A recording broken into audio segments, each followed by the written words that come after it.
네, 보험에 대한 분쟁은 참 많습니다. 이게 뭐 기사거리가 될 때도 있고요. 아니면 옆집에 누가, 회사 동료 누가 이런 일을 겪고 있다더라. 많이들 보실 텐데, 오늘은 저희가 그 부분들, 특히나 금리형 상품에 대해서 저축 상품으로 많이들 들어보셨지요. 그 부분에 대해서 이야기를 나눠볼 겁니다. 함께 하시는 전문가 세 분과 함께 오늘 또 김봉직 변호사님 또 나와주셨어요. 오늘도 여러 가지 법률적인 내용들 잘 부탁드리겠습니다.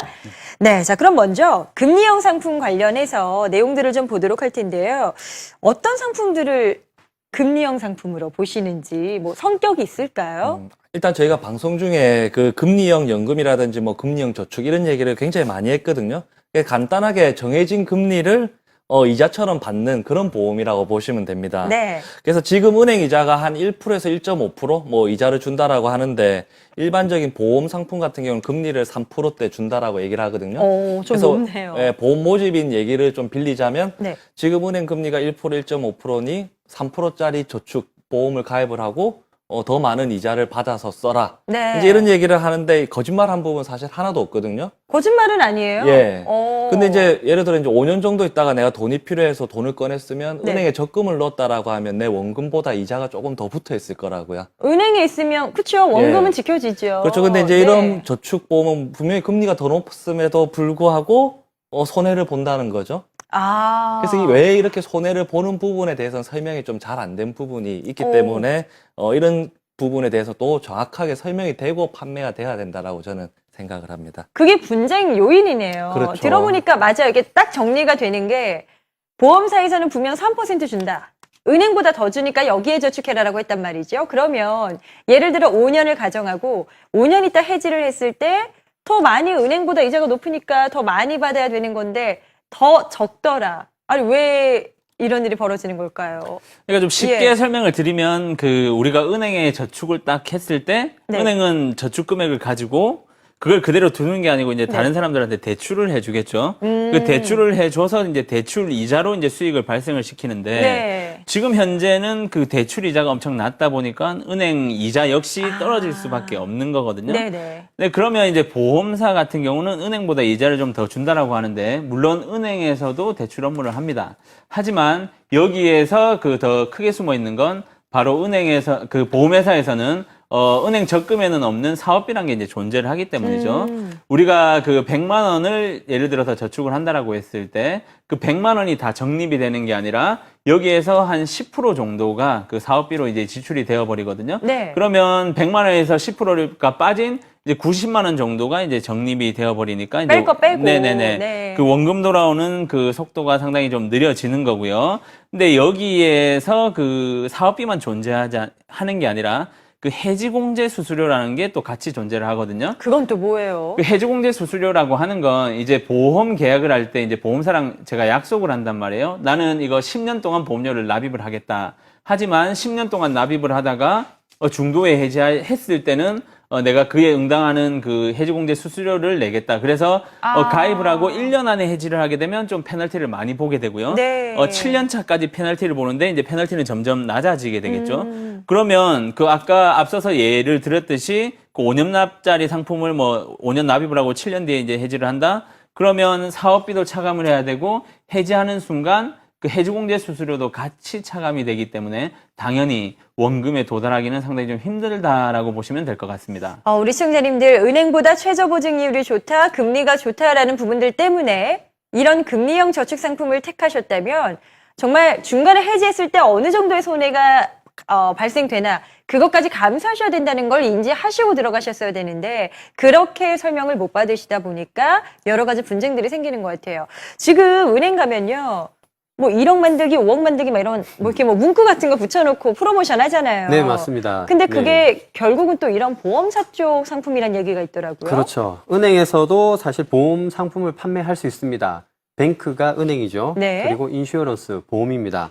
이 두 단어의 합성어가 방카슈랑스라고 하는데 은행에서 판매하는 보험 상품입니다.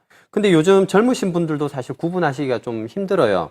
왜냐하면 상담을 하다 보면은 5년짜리 적금, 7년짜리 적금을 은행에서 가입을 했다라고 하시거든요. 잘 모르시는 거죠. 네. 그런데 네. 이거를 다르게 풀이하면은 5년 납, 7년 납짜리 보험을 은행에서 가입을 하신 겁니다. 아. 예.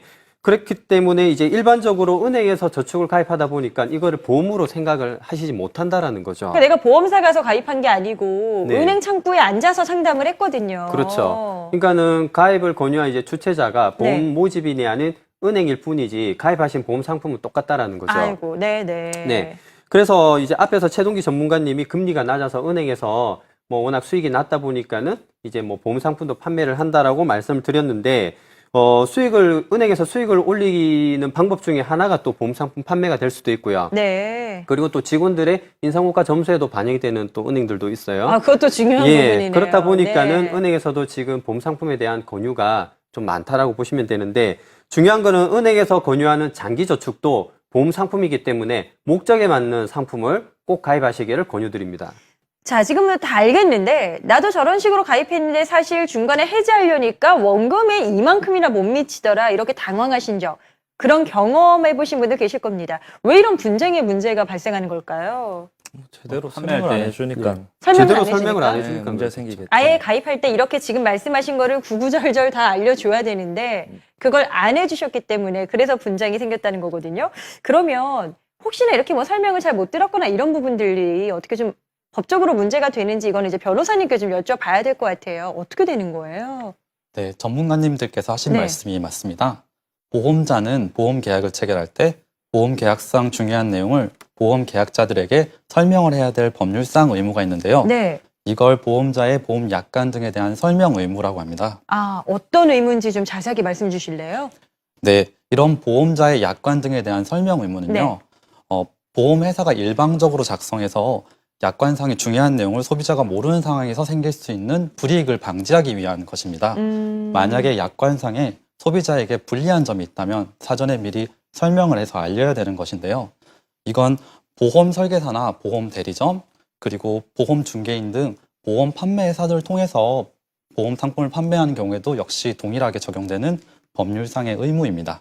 그러니까 정말 말씀하신 대로 이 법률에 의하면 만약 소비자들에게 불리한 약관 내용이 있다면 사전에 미리 알려야 한다는 부분인데 이게 사실 의무를 다하지 않아서 결국 문제가 생긴 거잖아요. 이럴 때는 어떻게 되는 거예요? 네, 보험 계약자 입장에서는요. 첫째, 해당 보험 계약을 취소를 하든지, 둘째, 해당 약관의 무효를 주장하면서 나아가서 손해가 있는 경우라면 손해배상을 청구하는 것을 고려해 볼 수가 있습니다. 네. 네, 조금 더 구체적으로 살펴보면은요. 보험 계약 취소권은 보험 계약자가 보험 내용 설명 의무를 제대로 안 했을 때 해당 보험 계약이 성립한 날로부터 3개월 이내에 해당 보험을 취소할 수 있는 권리를 말합니다. 네. 그리고 보험자가 이러한 보험 약관 설명 의무를 위반해서 보험 계약을 체결했을 때는요. 해당 약관이 보험 계약 내용으로 주장할 수 없다라고 대법원은 판시하고 있는데요. 그렇다면? 즉 무효라는 것이죠. 아, 무효라고요. 네. 보험사나 보험 설계사는 보험 약관 속에 중요한 내용을 미리 설명을 명확하게 해서 네. 보험 소비자가 계약 체결에 있어서 합리적으로 판단할 수 있도록 해야 될 의무가 있습니다. 이걸 고객 보호 의무라고 하는데요. 네. 이러한 설명 의무를 위반해서 만약에 보험 계약자에게 손해가 발생했을 때는 손해배상 청구를 할 수가 있습니다. 이게 그냥 슬쩍 넘어갈 수도 있는 건데 이게 정말 제대로 설명과 전달이 안 됐을 때는 이렇게 법률적으로 정말 어떤 문제가 발생할 수 있다. 이 부분을 저희가 보고 있는데 실제 사례도 좀 있었습니까? 어때요? 네, 최근에 마침 대법원에서 연금저축보험 사례에서 설명 의무가 문제가 된 적이 있습니다. 아, 그래요? 네, 구체적인 사례를 살펴보면요. 보험 계약자 김모 씨가 1995년도부터 10년 동안 월 30만 원을 납입하면은 만 50세가 되던 해부터 10년 동안 연금을 지급받는 내용의 연금 저축 상품을 가입을 했었습니다. 네, 가입을 했는데요. 네, 당시 보험 계약 약관을 살펴보면은요. 연금액은 연금 지급 당시에 1년 만기 정기 예금 이율의 영향을 받도록 되어 있었고요. 그리고 김모 씨가 지급받은 보험 증권 상에는 만 55세가 되었을 때 10년에 걸쳐서 3개월 단위로 180만 원을 총 40회 지급한다라고 되어 있었습니다. 아, 180만 원을 총 40회에 걸쳐서 받을 수 있다라고 나와 있었던 건데요. 네, 어떻게 맞습니다. 그렇게 실제로 되었나요? 받으셨대요? 만 55세가 되었을 때 네. 보험회사에게 청구를 했더니 보험회사는 당시 그 적시된 금액 자체는 예정 금액일 뿐이고 지금의 이율을 기준으로 해서 계산했을 때는 네. 65만 원 지급하면 된다라고 이렇게 얘기를 했었습니다. 아니, 180만 원에서 60만 원으로 떨어졌다고요? 네, 그래서 보험계약처 김모 씨는 아니 그게 무슨 소리냐. 보험계약 체결할 때는 네. 그런 점을 설명한 적이 없다라고 했었고요. 네. 그리고 내가 교부받은 보험증권상에도 그러한 설명이 나와 있지 않다라고 주장을 했습니다. 아니, 이게 그냥 뭐 법적인 거 이런 거 다 떠나서요. 180만 원 준다고 40번이나 준다고 하니까 이제 가입을 했는데 받을 때가 되니까 딸랑 이제 뭐 더 심한 표현은 못 하겠고 딸랑 60만 원을 준다고 한 거니까 이건 정말 고객 소비자로서는 분노할 만한 일이긴 하네요. 아, 네, 맞습니다. 네. 그러면 2심에서는 어떻게 또 나온 건지, 그럼 2심 결과를 본다면 누구의 주장을 쪽을 또 손을 들어주던가요? 네, 2심 법원은요. 예. 연금 저축 상품의 경우에는 금리 변동에 따라서 지급되는 연금액이 달라진다는 사실이 널리 알려진 사실, 그러니까 설명 의무가 면제되는 사실이 아니다라고 해서 보험 가입자의 손을 들어줬었습니다. 그러면 이제 소비자 쪽에 네, 손을 맞습니다. 들어줬다는 건데 이건 그래도 좀 다행인데요. 그만큼 이건 예정된 금액이니까 우리가 그냥 가상의 시나리오를 짠 겁니다라는 걸 충분히 전달을 못했다. 이게 바로 문제라는 거네요. 그러면 대법원 쪽에서도 어떻게 그런 판단을 했던가요? 네, 금융 소비자 입장에서는 예. 안타깝게도 대법원에서 뒤집어졌습니다. 오. 네, 대법원은 연금액 자체는 매우 중요한 사항으로 계약 당시에 구체적으로 어떤 수학 공식에 의해서 연금액이 정해지는지는 설명할 수는 없을지라도 예정 금액과 그것이 변동될 가능성이 있다면 변경 가능성에 대해서는 설명을 반드시 해야 된다라고 판단을 했었는데요. 네, 여기까진 맞는데, 네. 네, 그때 이 사안을 보면은 당시 약관상에 연금 지급 당시 1년 만기 정기 예금 이율의 변동에 영향을 받는다라고 되어 있었고요. 그리고 보험회사 전산 정보상에서도 해당 보험 상품에 대해서 이와 같은 설명이 되어 있었습니다. 따라서 법원에서는 계약 체결 당시에 연금액이 변동될 수 있다는 점에 대해서 설명이 있었다라고 판단을 했었습니다. 아, 그러면 대법원에서는 다시 엎어졌다는 얘기네요. 그 전까지는 소비자 쪽에 손을 들어줬다가 그래도 대법원으로 갔더니 설명을 하긴 했다라는 쪽으로 또 그렇게 결론이 났으니까 결과가 엎어졌다는 건데 지금 보험 증권에 이렇게 지급한다고 써 있었다고 하셨잖아요. 뭐 100 얼마를 네. 40회에 걸쳐서 줍니다. 이렇게 써 있었던 건 그럼 어떻게 저희가 받아들여야 돼요? 네, 보험 가입자가 당시 제출했던 보험 증권상에 그렇게 기재가 되어 있었던 것은 사실입니다. 네. 하지만 살펴보니까 그 보험 증권 자체에 점선을 이용해서 총 3단으로 접히도록 되어 있었는데요. 보험 가입자가 법원에 제출한 것은 네. 2단까지였습니다. 그러니까 이렇게 있는데 이렇게 접힌 거에서 한 단이 어떻게 떨어져 나갔다고요? 네, 떨어져 나갔다라고 봤었는데요. 네. 네, 당시 법원에서 이와 유사한 보험 상품의 보험 증권을 보니까 3단에 금리 변동이 있었을 때는 실제로 지급되는 금액과 예정 금액은 차이가 있을 수 있다라는 네. 그런 표현이 있었습니다. 네, 그걸 또 놓치고 있었다는 거네요. 우리 시청자님, 이거 약간 코미디 이야기가 아닌가 싶을 정도로 증권에서 어떤 부분까지 명시가 돼 있었는지를 놓쳐가지고 제가 뭐 이거 원고를 막 접어서 보여드릴 수는 없겠습니다만 결국 중요한 건 아래 숨어 있었다라는 건데 그걸 빼고 이제 뭐 제출됐다거나 이런 부분인 것 같네요. 자, 그러면 만일 이런 상황을 아셨다면 과연 그 소비자가 그 상품에 가입을 했을까요? 아, 네, 맞습니다. 그래서 이게 보험 소비자에게 소비자를 보호하고 그리고 보험 소비자와 보험회사의 정보의 비대칭 문제를 해결하기 위해서 법률에서 설명 의무를 명시하고 있는데요. 설명 의무, 네. 네. 사실 이 사례처럼 보험 가입자가 가입을 하고 나서 몇십 년이 지나서 당시에 나는 설명을 듣지 못했다거나 안 했다라고 주장하면서 사건 의뢰를 많이 해오고 있습니다. 네. 네. 하지만 현실적으로 이런 점을 입증하기가 쉽지는 않은 게 사실이고요. 그럴 것 같아요. 네. 네, 그리고 요즘은 보험회사나 보험 설계사들이 보험 가입을 할 때 직접 그 청약서 자체에 자필 서명을 받아서 설명 의무를 다했다는 점을 확실히 하고 있습니다. 그리고 나아가서 설명 의무 이행을 다했던 점을 확실히 하기 위해서는 그 일부 청약서 자체에 직접 따라서 기재를 하도록 하고 있는 것이고요.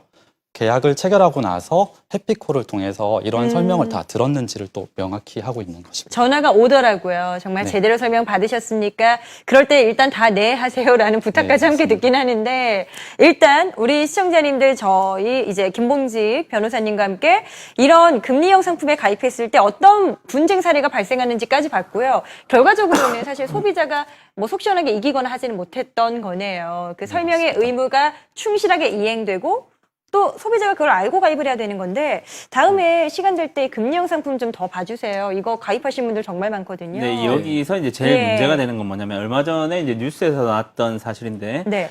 저희가 은행에서 이제 그 금융상품을 가입을 할 때 대부분 주거래 은행을 간단 말이에요. 맞아요. 네, 그러면 앞면에 그냥 믿고 가입을 하는 경우가 상당히 많고요. 아, 나 원래 해주던 사람이니까. 네, 저희 전문가가 금융상품을 하나 가입해서 이제 설명을 하는데도 한 네. 1시간 정도의 시간이 걸리는데 은행에서는 뭐 5분, 3분 만에 이제 그 계약을 다 끝내버리죠. 빨리 안 하면 뒷사람들도 네네. 짜증내세요. 네, 그런 시간적인 그 상황도 마찬가지고 그래서 이제 정확한 상품 설명을 듣기 힘들기 때문에 네, 이런 일들이 많이 일어나는 것 같습니다. 저희가 시간 다시 만들 겁니다. 우리 시청자님들 금리형 상품 필요하다면 전화 주시고요. 1800-5881 계속해서 연결 가능하다는 점 말씀드리겠습니다.